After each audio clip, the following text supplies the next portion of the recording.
today I'm very glad former colleague, Dr. Yixiang Deng. So Yixiang got her PhD from School of Engineering at Brown University. So she started her PhD by doing this particle-based modeling of the diabetic white cell. And then the wave of this AI started to surge. So she quickly jumped the track and started to use a AI model to predict the level of glucose for diabetic patients.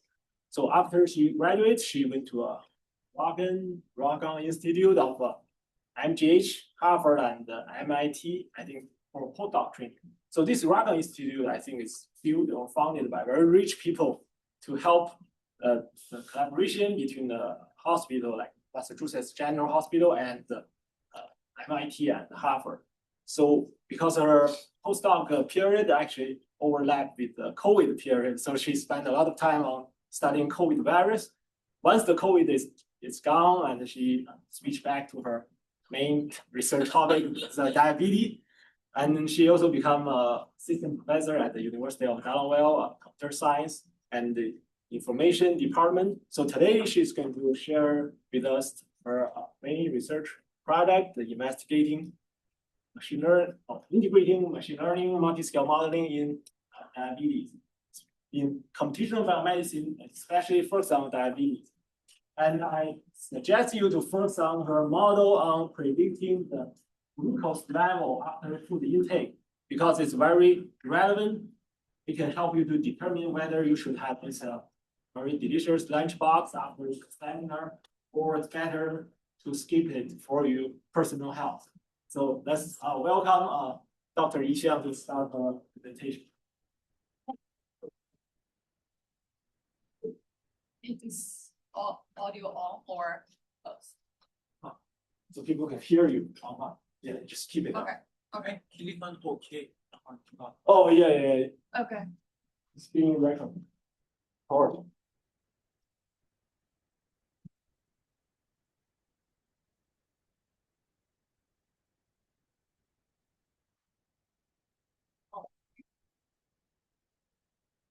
Okay. Thank you so much for the kind invitation and introduction.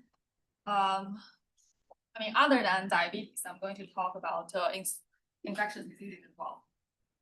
I'll mute myself over here because I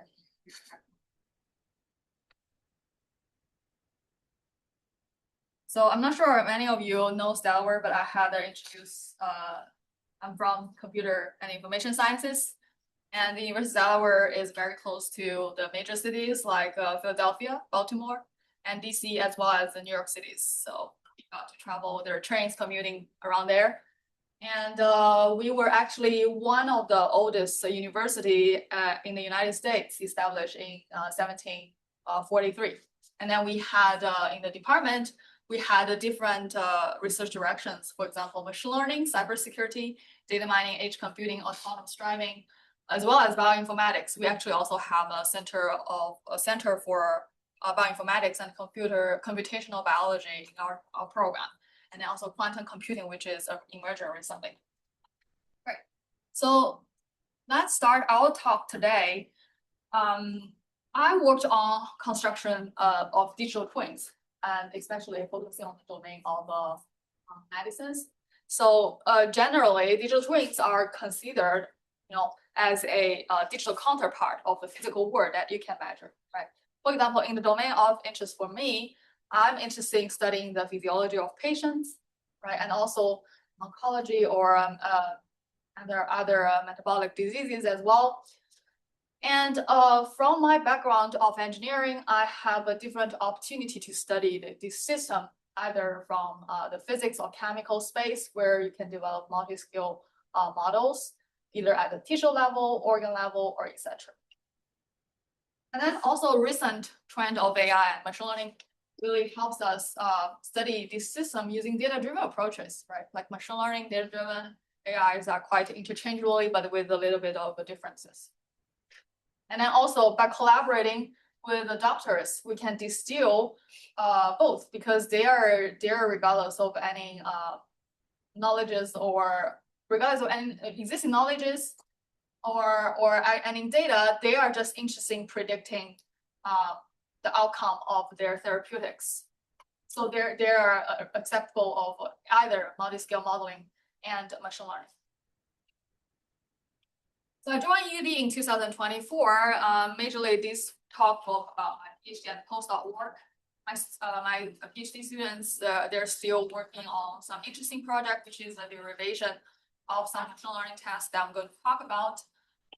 And this is an overview of my past PhD and postdoc work, where we develop multi-scale models, either the cost-range molecular dynamics, to simulate how fiber growth in diabetes and Alzheimer's disease, the abnormal self-assembly, or majorly worked on dissipative particle dynamics, also collaborating with Dr. Lee here, to understand how the cell behaves in different geometries, and either in vitro or in vivo, shown in these pictures, from cellular level to some multi-cell interactions, and the whole blood, where more different species of blood are incorporated. And for this talk, I'm going to focus on the following machine learning part, where we develop deep learning models to help predict diabetic glucose in the future time horizons. Or we incorporate hybrid modeling to understand constructing a digital twin for diabetic patients in terms of their glucose insulin dynamics, and use reinforcement learning to help control it. And for my postdoc, I specifically worked on developing machine learning models to understand the high throughput biological data generated by my postdoc lab, which quantified antibody profiles using high dimensional data. Okay, so let's start with the first one, where we talk about glucose predictions for diabetic patients. How many of you are, I guess everyone knows what diabetes means, but in reality, you may not seen this kind of glucose trajectory for different patients. So the x-axis denotes the time, and y-axis denotes the blood glucose levels, which is a clinical biomarker to understand the progression of the diabetes. And this picture actually shows 40 patients, which their initial time point was aligned in the very the original point. And you can see they're really chaotic. And clinically important regions are those low glucose levels, which is below 70 or 80, depending how stringent your criterion is. And high glucose level, you typically about 180 or 200, depending on severity. And in real life of diabetic patients, they suffer from this kind of volatile, right?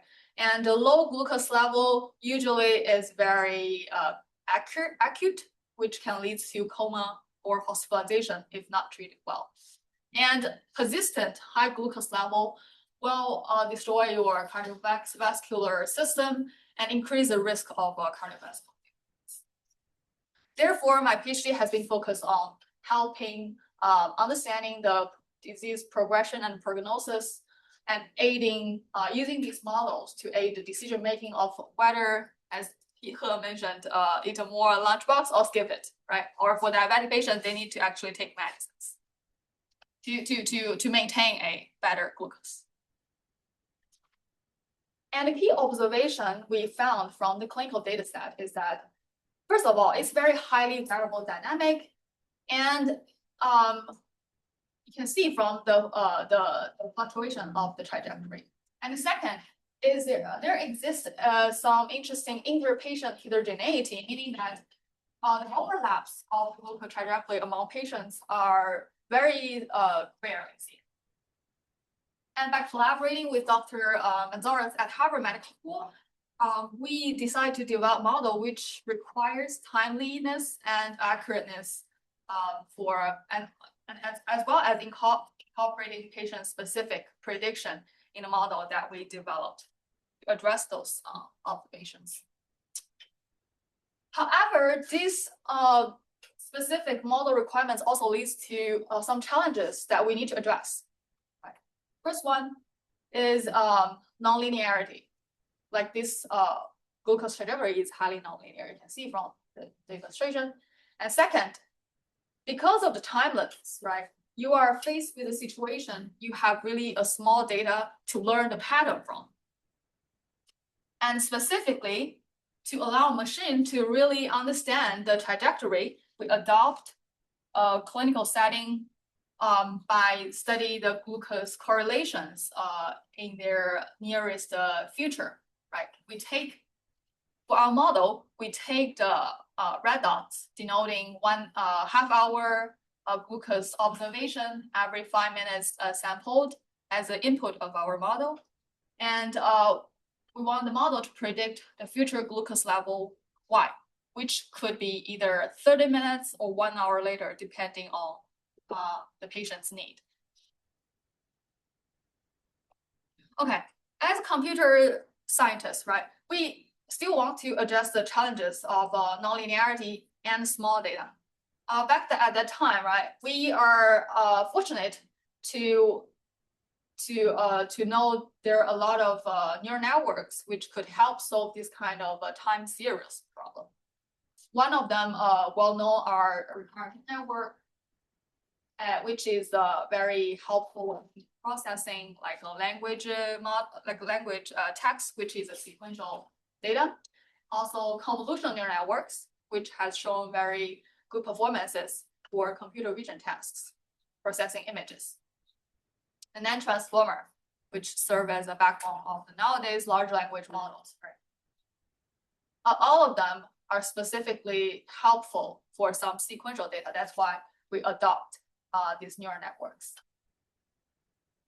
And the special design of our model is that we not only incorporate every plurality of a neural network in the feature layer, we also construct a feed-forward neural network right after the feature layer to allow flexibility of learned tasks like classification or regression.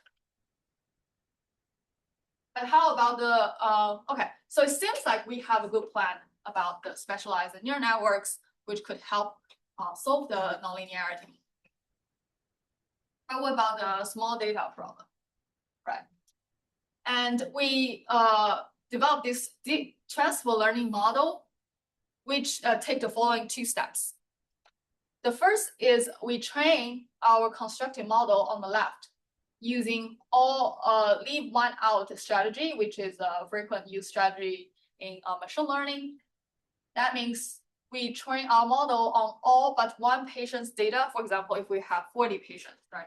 So we train a base model on the 39 patients glucose data trajectory, and we process as we expected before in the slides before. So now in step 1, we have a trained model using low fidelity but quite a large amount of data. And the second step is that we fine-tune our target model, our trained model from your step 1 on this target patient, which was not trained from step 1. And these together actually is a merit of transfer learning. And this also serve as the secret for a lot of foundation models emerging right now. Like for example, if you use this training strategy on image data, you can train some foundation model for image. And specifically for the second step, for the fine-tuning, we have 4 different methods. Remember that our architecture now shows this kind of novelty by separating the feature layer and the feed-forward neural network, right? So in this 2-step training, we were able to freeze part of the parameter model and only train part of them. And using these multiple different combinations, we have 4 different fine-tuning strategy, and it allows us to select the best among all of the possible training strategies. That's our another contribution. Okay, so it seems seems to be able to address the small data problem using the transfer learning, which was popular. Maybe now it's not that novel at all with the rapid development of AI. But at that time, it was quite a good strategy. You may wonder, what about the performance, right? So we tested our data sets. Not only here, I'm just showing you the results of the performance in glucose prediction on an open data set, because that's a way you benchmark your algorithm developed. And we found our specialized neural network can outperform other conventional machine learning models shown by the bars, which are not yellows. Those are some benchmark model that we look at. And the x-axis, you can see there are different variety. We compare different metrics of 30 minutes ahead. Remember the XY distance of prediction horizon. We have either 30 minutes ahead or 60 minutes ahead in terms of a mean absolute error and the mean root mean square error. And our result, denoted by the yellow bar, actually show a pretty good result in terms of the regression, which means predicting the exact value of glucose. And the lower bar denotes the better results. Okay. But our doctor collaborator suggests that we need to do the classification test, because for them, they really need an alert of hypoglycemia, meaning that a very critical low glucose level, which can put you in coma. And then we are lucky to compare our model with a specifically very similar model using the neural networks, because we have already outperformed the other non-neural network model. We're just ignoring them, just comparing the similar neural network model, which denoted by the gray bar. And we can find a very important metric which would outperform this model in terms of sensitivity. Meaning you can think about it as the accuracy of detecting the hypoglycemia by 10%. Right. So this was very exciting. And in summary, we have developed some neural network-based model to perform glucose prediction using this data-driven approach. No equations, purely data.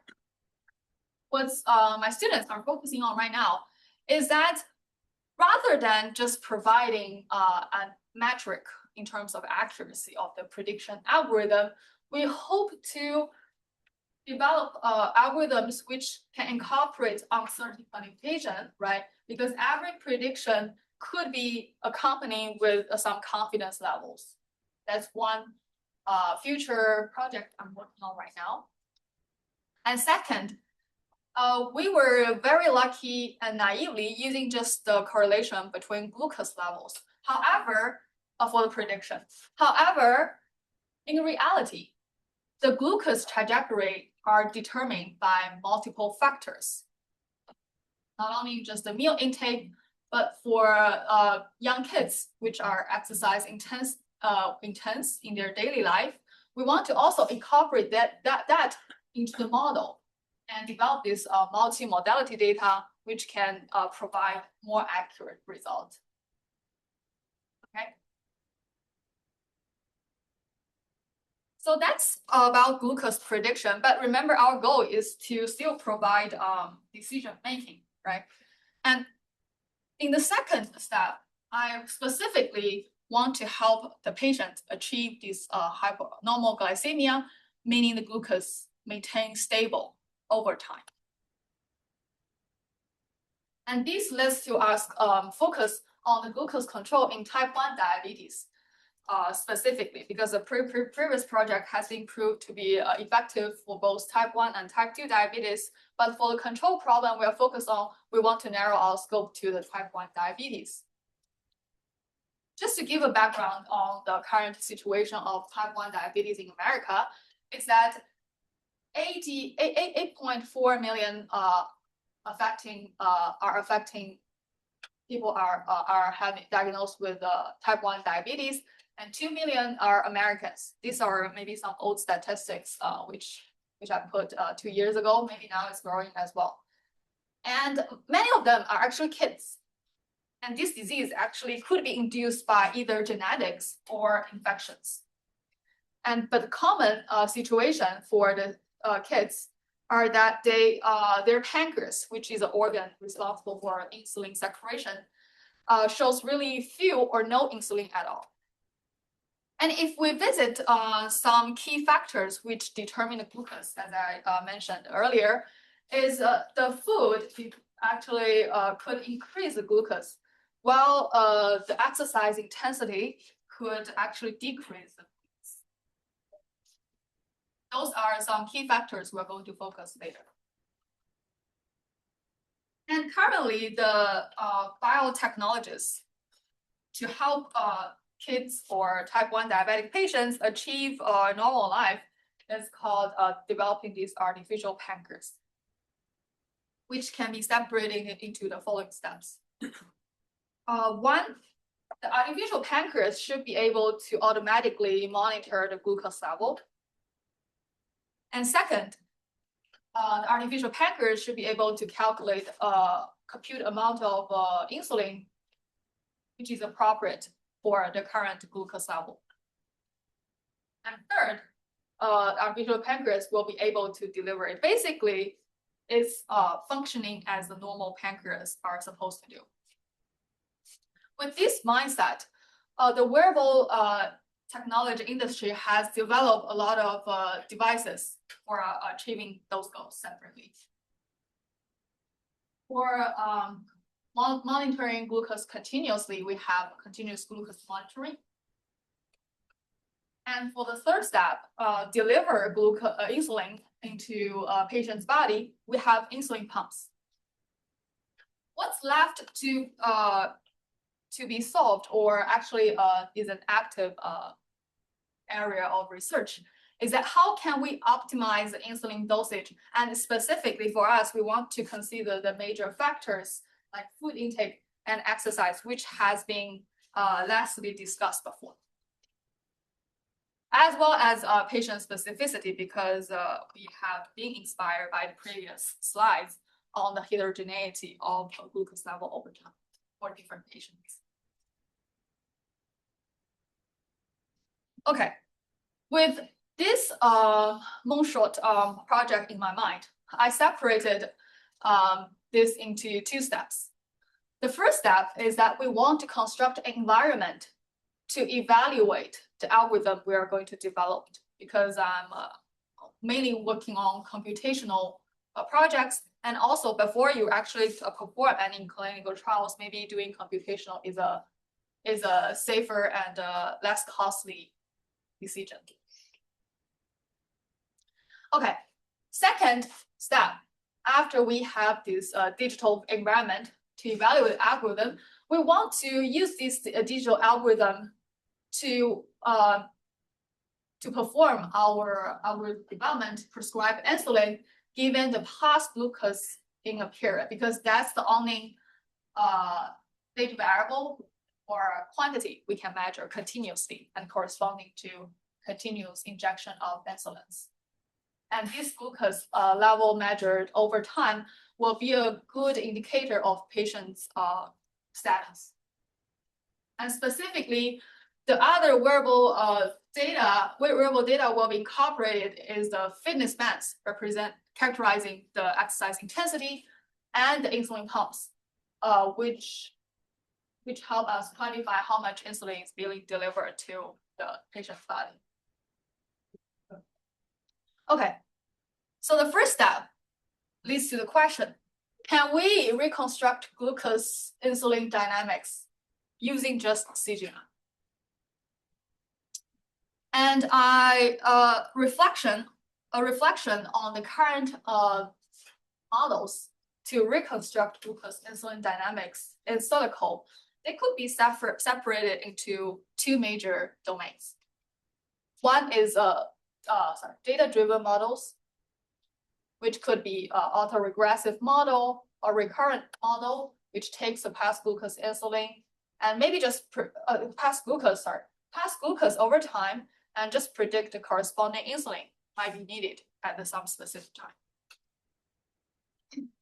On the other hand, there are also some knowledge-driven model which abstract our human body into different compartments, right? For example, the liver, the peripheral, the plasma, the interstitials. Depending how complex your model want to build, you can have a massive compartment as much as possible. And this are quite effective with some example from the very earliest one called Bergman model developed in 1979. And also some recent one, which is FDA approved, which is more complicated to reflect patients' glucose and insulin dynamics. However, the purely data-driven model, right, it's a black box, which hinder our interpretability of the model performance. Also, it's really hard to understand progression of the disease with this black box model. Well, the knowledge-driven model have been based on some very stringent and critical mathematical assumptions, assuming the smoothness, a lot of quantities in terms of their trajectory, which is really difficult to incorporate the wearable devices, which is usually very noisy from our experience. So some recent trend is to develop this hybrid model, combining the data-driven model and knowledge-driven model. And specifically, I am interested in developing this kind of hybrid model by incorporating the black box neural network, the white box compartment model, and more importantly is the wearable data we can collect from those devices I mentioned. And specifically, remember, we still want to talk about the critical effect of a meal and as well as exercise, right? So I find this Roya and Parker model, which adopt this minimalism in terms of those factors I'm interested. This is a compartment model denoting all these compartments in circles, and external dynamic system, we call this forcing terms, right? The external forcing terms for these dynamical systems, which are denoted by the square box. And luckily, the solid squared or boxes are measurable, which could be directly used. Okay, and because we focus on, we want to also simplify the model such that we can focus on some interesting results. We delete this program exercise, which was not shown in the data we learned from. Okay, and correspondingly, behind the compartment model is the set of ordinary differential equations denoted. This is actually an abbreviated ordinary differential equations shown on here. Specifically, we are interested in the following observed state variables, right? From the circulating insulin, basically the plasma, the circulating glucose, denoted by the blue color because it can be observed continuously using the CGM. And then also there are other state variable of interest, which are the functioning insulin and circulating insulin, correspondingly denoting the plasma insulin existing in your blood and the tissue level insulin, which help the glucose intake near your tissues. Okay. And our goal by utilizing this compartment model is that we want to infer the following interesting variables. One is those unobserved hidden, we call it hidden state, which are not measurable given the current technologies.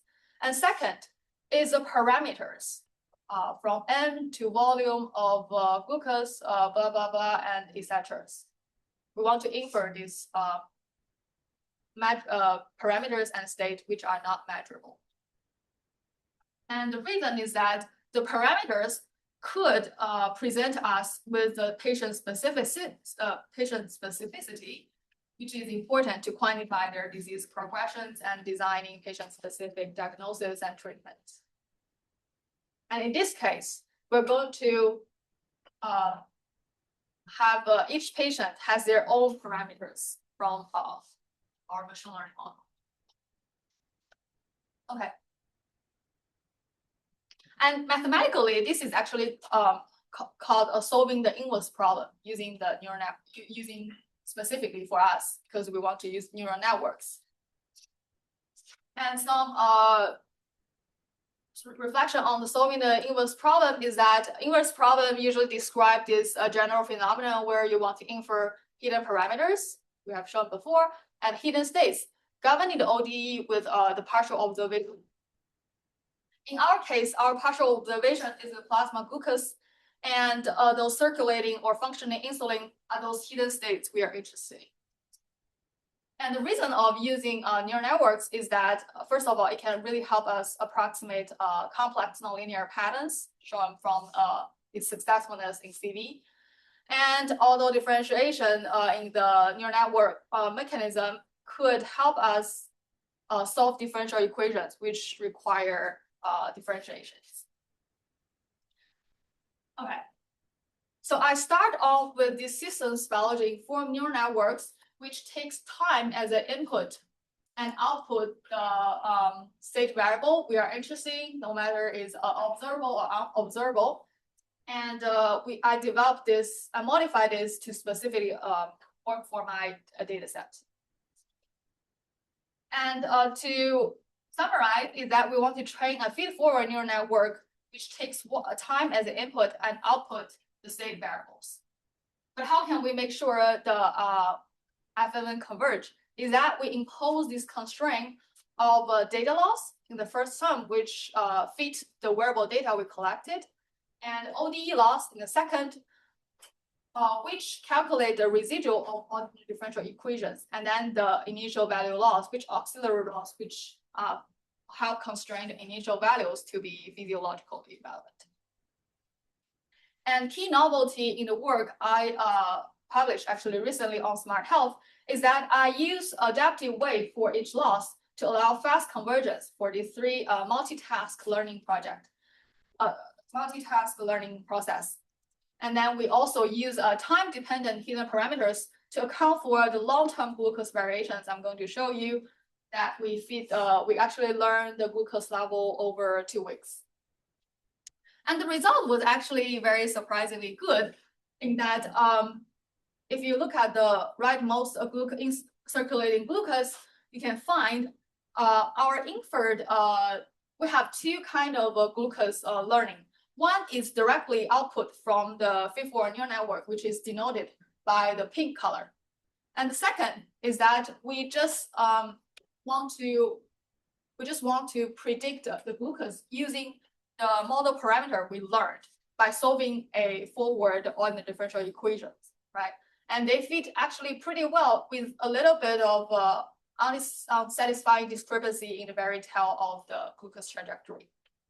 And not to mention, the neural network also learned the parameter well in terms of other unobserved states. Okay. Now that we have, assume we have this digital environment ready, how can we train this algorithm, develop this algorithm to prescribe insulin over time in real time? And specifically want to automate insulin infusion using offline reinforcement learning. Want to give a brief introduction of the reinforcement learning. Basically, is a training a so-called agent through trial and error to perform optimal decision making. I can think about a toy problem where you want to train a dog to perform sitting, but when you command it with some gestures, right? So your first attempt, the dog will be walking around with as the time prolongs, the reward will be negatively accumulating. And it accidentally performs sitting and you reward it with a meat. And then reinforcement learning asks you to calculate the discounted return over time. And then here is my first attempt discount return. In the second step, the dog maybe were lucky to perform sitting much earlier ahead of the first attempt, right? Then it received a higher return denoted by this number. And in the third attempt, maybe it becomes smarter and generally learn a pattern to perform sitting when it wants to have return will further increase, sorry. Yeah, because it's positive. Okay, so that's basically how reinforcement learning algorithms works.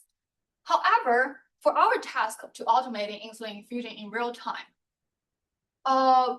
we want to train this agent to take the past glucose and optimize the insulin dosage. And our goal is to stabilize the glucose level in real time. And the challenges, unlike the dog sitting task, is that we are actually working on human bodies, right? We cannot afford the low glucose level, which can lead to coma due to the trial and error process. So some recent advancement in reinforcement learning is called the offline reinforcement learning, where the agents no longer interact with patient directly, but actually learn a pattern, learn a better agent, optimize through this buffer of collected data, which contains the important parameters like state, action, reward, and the next state in this buffer. Specifically for this paper, we have tried several different kind of offline reinforcement learning, and we found offline reinforcement learning can optimize insulin dosage. However, we also learned that this is not a straightforward, like you plug in the offline reinforcement learning and it will work very well. Is that two key lessons we learned is that, first of all, the quality of the offline data is important and matters a lot. In that if the offline data contains enough variability, the agent can learn well. Second, domain knowledges could help improve the agent performance, right? For example, for us, expanding the insulin search space for patients who have really high glucose level could help achieving a better glucose trajectory within the safer glucose region. Okay, in summary, we have talked about automating insulin using a combination of systems biology informed neural network and reinforcement learning. However, if you go to more clinical or pharmacologically, there are some very interesting tasks. For example, we can test different type of insulin from rapid reacting to long reacting, how it will changes the glucose level over time. And then also the compartment model based on OD is a really simple simplification of a human body, which is actually contains some spatial and temporal variabilities, as well as some recent advancement in different drug routes. For example, there are some current trend in understanding how the inhalable insulin could affect the glucose as well. Okay.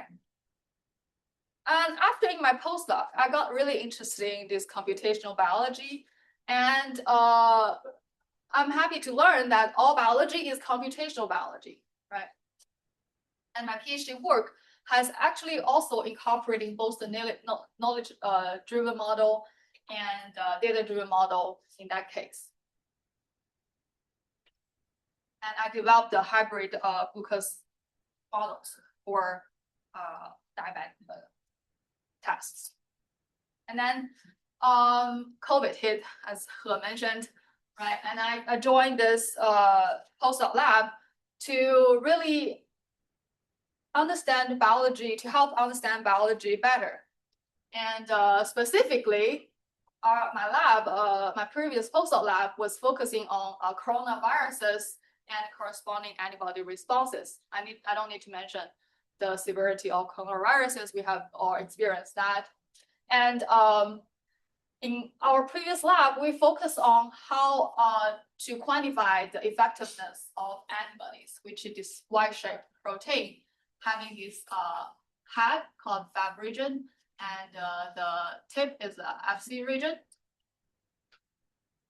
So the current dominating antibody responses measurement is usually an assay called neutralization assay, which basically measure how strong the antibody binding fragment binds to antigens or drug targets. And my postdoc lab, they discovered that in a specific clinical trial in 2003, that a non-neutralizing Fc functional antibody can also be protective in HIV studies. Therefore, that leads to the long mission of the lab is to how to evaluate these Fc functioning antibodies in different infectious diseases and even in any other immunologies. And they developed this technology called the systems serology in 2014, which basically carry out a bunch of assays to quantify the profile of either human or animals or etc. in terms of the antibody biophysiologically property in terms of diversity. For example, you may know that antibody can be separated into different subtype isotypes and subtypes as shown in this cartoon. But that's not the end of the story. Some interesting part is we want to also quantify the function of antibody in cellular events, cell killing, neutralization, or deposition. And as a computational scientist, my job is to dealing with matrices, which is the system serology data, which we call it, we had an interesting name for this kind of high dimensional yet low number sampling of the data, fact data, right? And the challenge is obvious, is that dimension of measurements, which are the profiling assays, are much higher than the number of patients we can collect from any clinical trial. That's basically the situation. And we also had limited immunology about SARS-CoV-2 because it's the novel viruses. So our lab actually worked on developing more linear models, which is low order, and decrease the overfitting situation, which can be found in other sophisticated models like neural networks. And another interesting part is that the coefficients of linear models are more meaningful and interpretable for the sake of knowing more immunology about SARS-CoV-2. Okay, so the machine learning approach is actually a pipeline we distilled from all these years of interrogating this approach on different immunology problems. So the general goal is understand which system serology features help distinguish, say, group P1 and P2. The first thing we do, because it's a high dimensional data, dimension reduction is very helpful to reduce the probability of overfitting.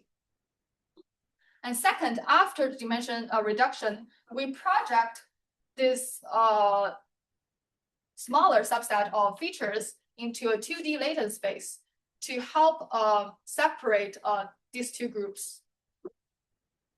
And third, after the latent space separation, we extract the coefficients of the feature which help provide latent space separations using this bar plot of different colors.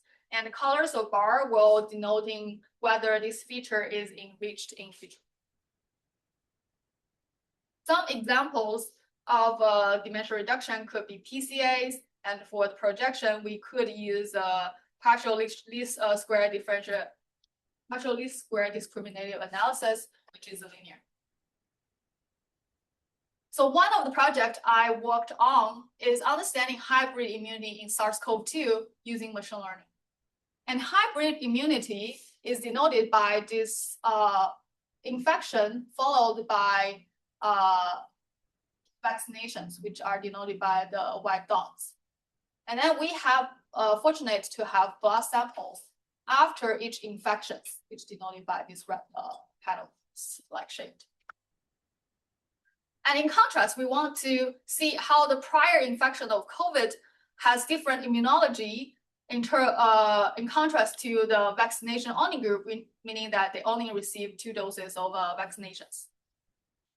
And we actually tested out a different structure of SARS-CoV-2 binding to those antibodies in our serums from the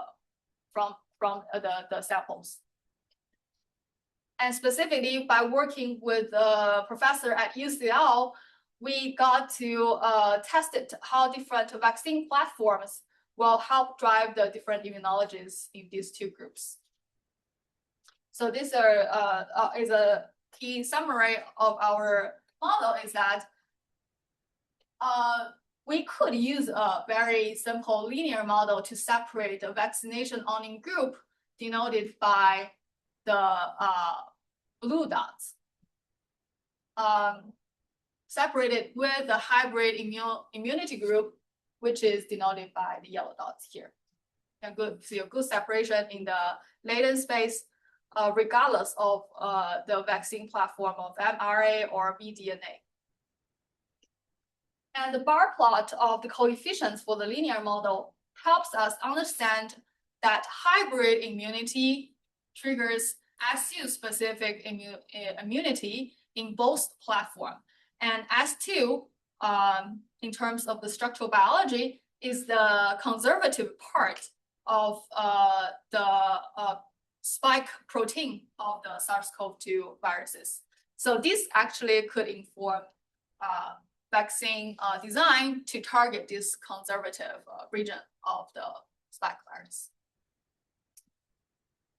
And this approach actually proved to be very helpful. We even work with our collaborator at UGA, but now he moves to somewhere else to help understand how vaccine routes in influenza will help shape different immunology signatures, or how protein vaccine responses against SARS-CoV-2 works in non-human primates, and as well as how mRNA vaccination works for SARS-CoV-2 in kids.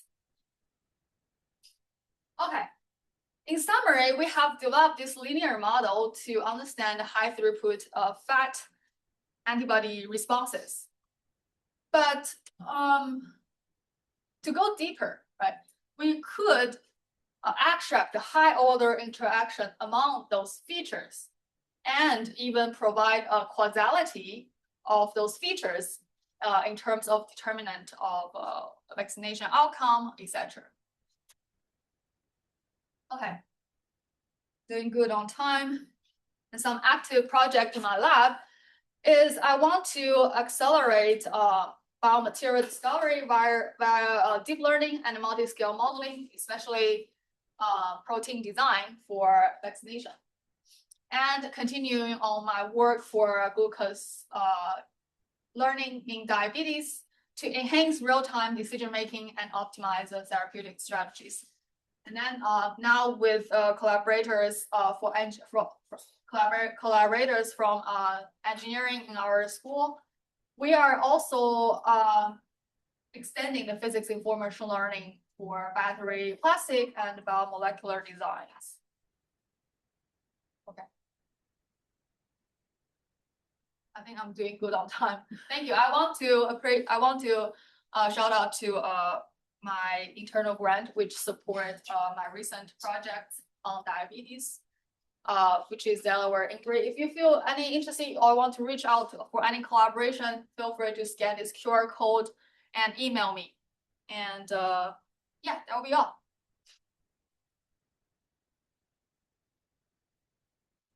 Thank you, Dr. Deng, for our wonderful talk.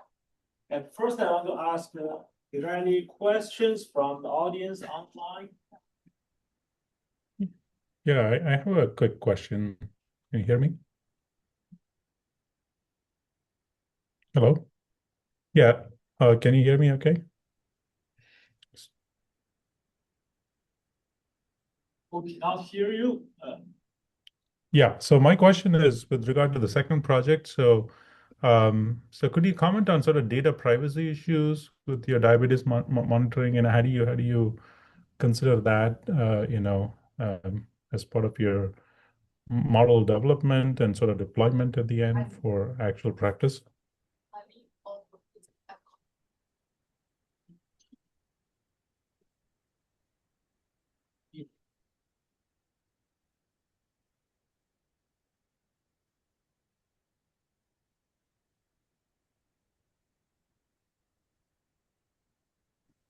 Hello? Yeah. So can you hear me? Oh. Yes, Yeah. yes. Hi. Oh, okay. I see. I was just sort of putting my question on chat, but my question was related to the data privacy issue with diabetes monitoring. So I was just curious if you could comment on that. And You mean data privacy in which project? I think with your diabetes monitoring, the second one. Uh, you mean the glucose, insulin Yeah, glucose? yeah. Yeah, I mean, we use the identified data for the offline data set we had. Yeah. hmm But an actual sort of implementation of this in the real patient setting, do you envision this at some point to be deployed in a real life setting, or? Yeah. Yeah. To be honest, I mean, neural networks deploying on mobile, I'm not sure. I mean, edge computing is a bottleneck to deploy very large models if you have.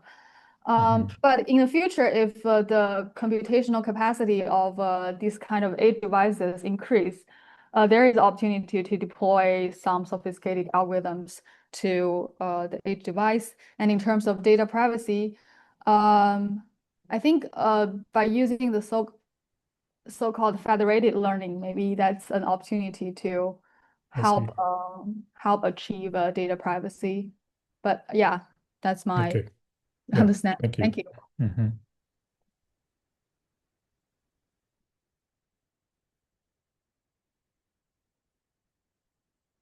Okay, so do we have any questions? Yeah. Oh, So, good. In the last part, show the high-dimensional space with points needed for antibody interactions. How was the position of those points determined in that space? You mean this one? Yes, these or any of the previous ones that showed these points Oh. in this. Good, The good, left yeah. hand side. Yeah. The differences. I would say we are interested in how generally they separate. If they separate well, we could, because it's a linear model, right? It's basically a linear combination of the feature that you use to separate the model, right? The So question is what those positions show. that's a good point. The positions, I mean, from this latent variable, it does not mean directly about the position. I mean, you mean how distinct they are? What does it mean? Is that the question? Right? Yeah.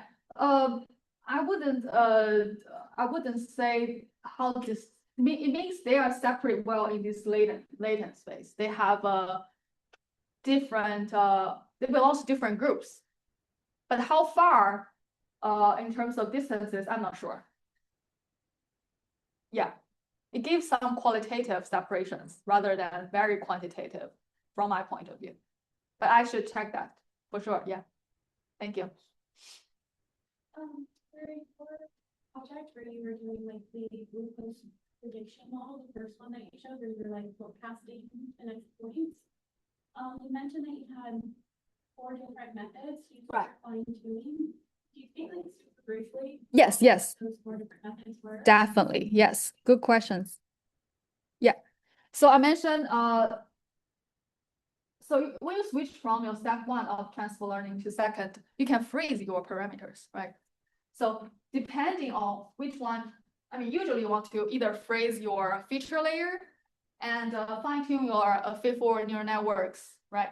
So depending on whether you start from your previous step, you can have one strategy. If you start if you start from your first step and only fine tuning at the end and inherit the weights from your first step, that's one strategy. Alternatively, you could reinitialize the feedforward neural network, which allows second kind of fine tuning. And we also try very blindly say, okay, I'm not fixing the feature layer. I'm going to make a feature layer also trainable like that. Yeah, so this can be 3, and then others can be found in the paper. Yeah, but thanks. Hi, yeah. First, I just want to say, I think this is like really important. So my sister's a type 1 diabetic, and like daily glucose really impacts the quality of life, Right, like long-term health outcomes. sure. My question is though, is that I know that on market, there are different types of insulin medications that have different like activity levels, like slow release, fast release. Exactly. Is that a parameter that you play around with in your model, and how it affects prediction? Yes, that's an excellent question. Yeah, I mean, in the future slide, I wish to collaborate with because for this we need data, right? So we need to find doctors who are interested in this problem, the patients who are willing to provide their data. So I put that in the future slide. I'm definitely open to that kind of opportunity once the situation is ready. Yeah, I think that's very important. And it gives more flexibility for the model I developed to learn better, optimize. Yeah, thank you. Actually, just follow this question. For example, you have these 4 examples of 4 types of drugs. So which should we select? The one like the rapid reacting or the long acting, or they depend on the patient's condition? This can Yes. I think patient specific. I think that also corresponds to 2 factors: inter-patient variability, right? Different patients have different lifestyles. So if you're very sedentary, maybe you don't need like this rapid acting insulin will be effective. But also your insulin need, it's still depending on insulin need and what kind of insulin is needed. If your insulin need is very acute, then use the fast acting. For example, if you're taking a meal, right? It can boost up your glucose. Then you maybe want to have for example, you eat ice cream, you want to have this fast acting insulin right after it, right? You don't want to have this prolonged insulin right after you eat ice cream. So it depends on what do you eat. Yeah, what do you eat? Like what external factors which gives the profile of your insulin, projected insulin in the future still. Yeah. Any questions from my biomechanics class? Lynn, Joseph? No? No. Great.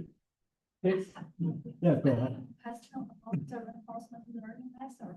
Why do you use the offline reinforcement learning, and what's your data for training the for the reinforcement?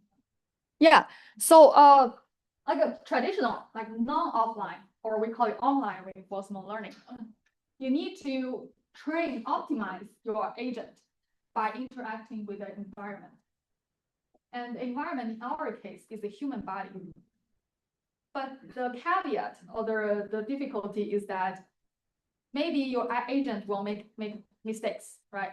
So it will prescribe, for example, a large amount of insulin when you don't need it. That can put your patient to death, maybe even, or coma, which is undesirable, right? And for the data used for offline reinforcement learning, we have this Ohio T1D data set, which is collected through clinical trial under safety control. Yeah, that's the reason, and that's the data. Yeah, thanks. Any other question? Yeah.